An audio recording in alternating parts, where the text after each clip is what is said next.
আসসালামু আলাইকুম। আমার চ্যানেলে আপনাদের সকলকে স্বাগত।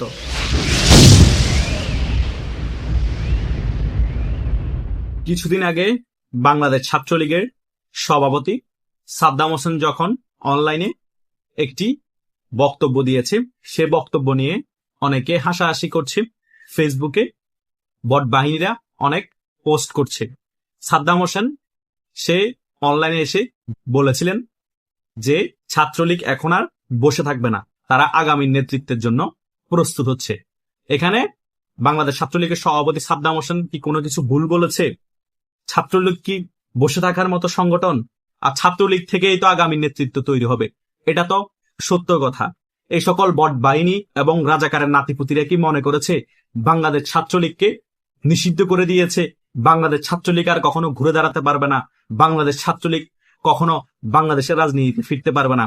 সেই কারণে কি তারা মজা করছে, হাস্যরস করছে?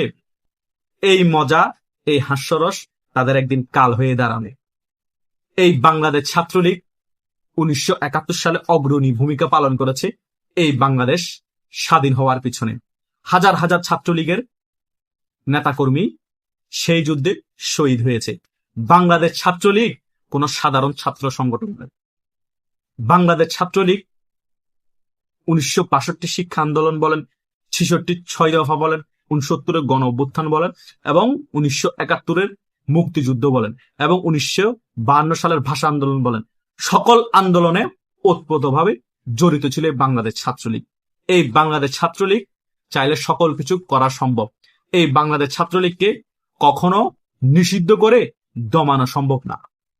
বাংলাদেশ ছাত্রলীগের সাথে যদি আপনাদের ফাইট করতে এত মনই চাইতো, তাহলে রাজপথে ফাইট করতেন, রাজনীতি দিয়ে রাজনীতিকে মোকাবেলা করতেন, ছাত্র সংগঠন দিয়ে ছাত্র সংগঠনকে মোকাবেলা করতেন।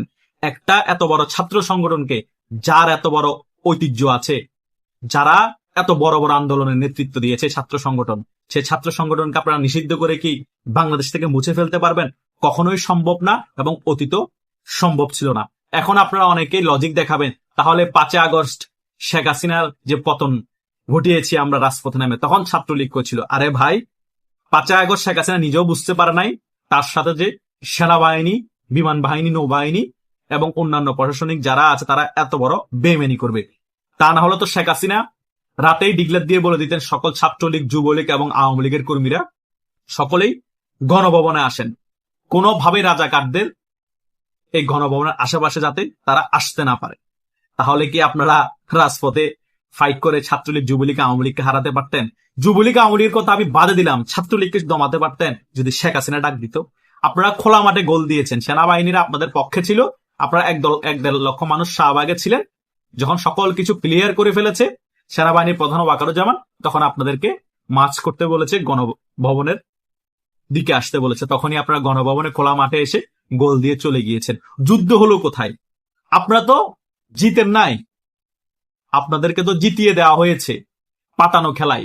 কথা বুঝেন নাই? অপোনেন্ট পক্ষকে আপনি মাঠে খেলতেই নামতে দেন নাই, তো একটা পক্ষ তো অটোমেটিক্যালি ওয়াকাবার পেয়ে যাবে, তাই নয় কি? সেটাই আপনাদের সাথে হয়েছে। সো এত গর্ব করার কিছু নাই। আর আপনারা নিজেরা কোনোভাবে পতন করেন নাই। ডিপ স্টেটের মাধ্যমে আমেরিকা মেটিকুলাস ডিজাইন করে এই সেনাবাহিনীকে কিনে নিয়েছে, আর আপনারা জনগণকে ব্রেন ওয়াশ করিয়েছেন টেকনিক্যালি ভাবে। সকল সাপোর্ট আপনাদের সাথে ছিল, সে কারণে আপনারা 5 আগস্ট শেখ হাসিনা সরকারের পতন ঘটাতে পেরেছেন। যুদ্ধে আপনারা জয়লাভ করেন নাই, বুঝতে পেরেছেন? এটা পাতানো খেলা ছিল। যুদ্ধ তো সামনে হবে, যখন বাংলাদেশ ছাত্রলীগের নেতা কর্মীরা সংগঠিত হবে এবং নেতৃত্ব দিয়ে রাজপথে নেমে রাজপথ দখল করবে, তখন বুঝবেন যুদ্ধ আসলে কি জিনিস। কথা বুঝতে পেরেছেন? আর সেই যুদ্ধে বাংলাদেশ আওয়ামী লীগ জয়লাভ করবে, আর সবচেয়ে বড় অগ্রণী ভূমিকা পালন করবে এই বাংলাদেশ ছাত্রলীগ। ছাত্রলীগ আসলে এখন বসে নেই, এবং এই ছাত্রলীগ থেকেই যারা আন্দোলন সংগ্রাম করে রাজপথ দখল করে আবার বাংলাদেশ আওয়ামী লীগের রাজনীতিতে ফিরিয়ে আনবে এবং শেখ হাসিনাকে বাংলাদেশে ফিরিয়ে আনবে, সেই ছাত্রলীগ থেকে আগামী নেতৃত্ব তৈরি হবে। এটাই হচ্ছে বাস্তবতা। আর এই জিনিসটাই ক্লিয়ারলি বুঝাতে চেয়েছে বাংলাদেশ ছাত্রলীগের সভাপতি সাদ্দাম হোসেন। যারা এটাকে নিয়ে ব্যঙ্গ করছেন, হাসাহাসি করছেন, তারা বুঝবেন সামনে পরিস্থিতি কোন দিকে গড়ায়। বাংলাদেশ ছাত্রলীগ সংগঠিত হয়ে যখন রাজপথে নামবে, সকল কিছু মেসাকার হয়ে যাবে। কিসের নিষিদ্ধ? আর কিসের প্রসিদ্ধ, কোনো কিছু ঠেকাতে পারবে না। বাংলাদেশ ছাত্রলীগ আন্দোলন সংগ্রাম কিভাবে করতে হয় সেটা ভালো করে জানে। বাংলাদেশ ছাত্রলীগ বলেন, বাংলাদেশ আওয়ামী লীগ বলেন, আন্দোলনের মাধ্যমে তারা সারা বাংলাদেশের মধ্যে কিভাবে উত্তেজনা তৈরি করতে হয়, তোলপাড় সৃষ্টি করতে হয়, কিভাবে দখল করতে হয় রাজপথ, সকল কিছু তারা আরো আগেও আন্দোলন সংগ্রাম করে দেখিয়েছে, সামনেও কিন্তু দেখাবে।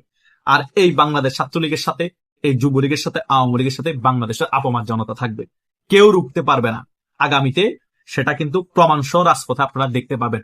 হয়তোবা 2 বছর গিয়েছে, এরকম আরো 2 বছর যায়, কোনো সমস্যা নাই। আওয়ামী লীগ তো 16 বছর ক্ষমতায় ছিল। শেষ বছরে গিয়ে দেখবেন নির্বাচনের আগে আওয়ামী লীগ কিভাবে জ্বলে ওঠে। আমি ধরে নিলাম বিএনপি 5টা বছর দেশটা শাসন করলো, কিন্তু আগামী নির্বাচনের আগেই আওয়ামী লীগ, যুবলীগ, ছাত্রলীগ তাদের চিরচেনা রূপে রাজপথে ফিরে আসবে, বাংলাদেশের রাজনীতিতে ফিরে আসবে। আর এই সকল সংগঠনকে কেউ দাবাতে পারবে না। আর সবচেয়ে রাজপথে অগ্রণী ভূমিকা পালন করবে এই বাংলাদেশ ছাত্রলীগের কর্মীরা। এটাই হচ্ছে রিয়েলিটি, কেউ মানুক আর না মানুক। এই সকল বিষয়গুলো সাদ্দাম হোসেন 2টা ওয়ার্ডের মধ্যে বোঝানোর চেষ্টা করেছে। তোমরা বট বাহিনী, তোমরা এত গভীর জিনিস বুঝবা না, তোমরা তো গুপ্ত থেকে রাজনীতি করো। বাংলাদেশ ছাত্রলীগ তো গুপ্ত থেকে রাজনীতি কখনো করে নাই, করবেও না। তারা ওপেনলি একের পর এক কমিটি দিচ্ছে সারা বাংলাদেশে। এত খারাপ অবস্থার মধ্যে বাংলাদেশ ছাত্রলীগের কর্মী যারা আছে তারা পথ পেতে ভয় পাচ্ছে না। কিছুদিন আগে চট্টগ্রামের একটা জেলা খাগড়াছড়ির মধ্যে যখন ছাত্রলীগের কমিটি দিয়েছে, একেবারে সভাপতি থেকে একদম কর্মী পর্যন্ত সকলকে দেদারসে, যারা পদে ছিল সকলকে মামলা দেওয়া হয়েছে। তবুও কি তারা ভয় পেয়েছে? মামলা খাওয়ার পরেও তারা একদিন পরে আবার একটি বিক্ষোভ মিছিল করেছে রাজপথে খাগড়াছড়ির মধ্যে। তো সারা বাংলাদেশে যত এগুলো কমিটি দেওয়া হচ্ছে, সকলের নামে মামলা হচ্ছে, সকলকে পুলিশ খুঁজছে, তারপরও তারা পদ নিচ্ছে, তারপরও তারা বিক্ষোভ মিছিল করছে। এরই নাম হচ্ছে বাংলাদেশ ছাত্রলীগ। বাংলাদেশ ছাত্রলীগ কখনো কারো কাছে মাথা নত করেনি, করবে না। তারা পদ পদবিও নিবে, মামলাও খাবে, হামলার শিকার হবে, সংগঠিত রাজপথ নেমে রাজপথ দখল করবে। কিভাবে রাজনীতি করতে হয়, কিভাবে রাজপথ দখল করতে হয়, কিভাবে মামলা হামলা ফেস করতে হয়, তারা ভালো করে জানে। এই বাংলাদেশ ছাত্রলীগ শেখ মুজিবের হাতে গড়া ছাত্রলীগ। তারা বঙ্গবন্ধুর আদর্শে রাজনীতি করে। বঙ্গবন্ধুকে কখনো ভয়ভীতি দেখিয়ে, জেলের ভয় দেখিয়ে, মৃত্যুর ভয় দেখিয়ে যেভাবে দমিয়ে রাখতে পারে না, এই বঙ্গবন্ধুর হাতে গড়া বাংলাদেশ ছাত্রলীগকে জেলের ভয় দেখিয়ে, হত্যার ভয় দেখিয়ে, মবের ভয় দেখিয়ে দমিয়ে রাখতে পারবে না। সাদ্দাম হোসেন তার বক্তব্যে সে সকল বিষয়গুলোই তুলে ধরেছে। ভার্চুয়ালি যারা বুঝে নাই তারা এখনো বোকার স্বর্গে বসবাস করছে। আগামীতে সকল কিছু রাজপথে বাংলাদেশ ছাত্রলীগ দেখিয়ে দিবে, একেবারে পুঙ্খানুপুঙ্খানুভাবে। আমি যেগুলা বলেছি এই ভিডিওর মধ্যে আপনারা মিলিয়ে নিয়েন। খুব ভয়াবহ বাংলাদেশ ছাত্রলীগ ফিরে আসবে। কাদের জন্য ভয়াবহ ফিরে আসবে? এই রাজাকারের নাতিপুতিদের জন্য ভয়াবহ ফিরে আসবে, ভয়াবহ ফিরে আসবে। কিন্তু বাংলাদেশের জনগণের জন্য বাংলাদেশ ছাত্রলীগ ফিরে আসবে জনগণ বান্ধব ছাত্র সংগঠন হিসেবে। বাংলাদেশ ছাত্রলীগকে রাজাকার নাতিপুতিরা ভয় পায়, কিন্তু সাধারণ জনগণ মনে প্রাণে ভালোবাসে। এটাই হচ্ছে বাস্তবতা। কারণ যারা হেলমেট বাহিনী ছিল, যারা সাধারণ জনগণের উপর নির্মম অত্যাচার করেছিল আওয়ামী লীগ ক্ষমতা থাকা অবস্থায়, এরা ছাত্রলীগের কোনো কর্মী ছিল না, এরা এই গুপ্ত শিবিরাই ছিল। সেটা কিন্তু আস্তে আস্তে প্রমাণিত হয়ে যাচ্ছে। এবং ঢাকা ভার্সিটির সভাপতি ছাত্র দলের যে আছে, সেও কিন্তু পেপার আকারে নিয়ে এসে সকল কিছু মিডিয়ার সামনে তুলে ধরছে। সো দুধ কা দুধ পানি কা পানি। জনগণকে কোনোভাবে নিপীড়িত করে নাই, কোনো সাধারণ জনগণকে ছাত্রলীগের কর্মীরা মারা নাই। এই গুপ্ত শিবিরে আওয়ামী লীগ ক্ষমতা থাকা অবস্থায় মেরেছিল, জাস্ট ছাত্রলীগের বিশ্বাস অর্জন করার জন্য। এটাই হচ্ছে বাস্তবতা।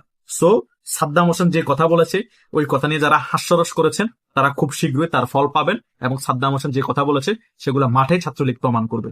মিলিয়ে নিন। ধন্যবাদ সকল।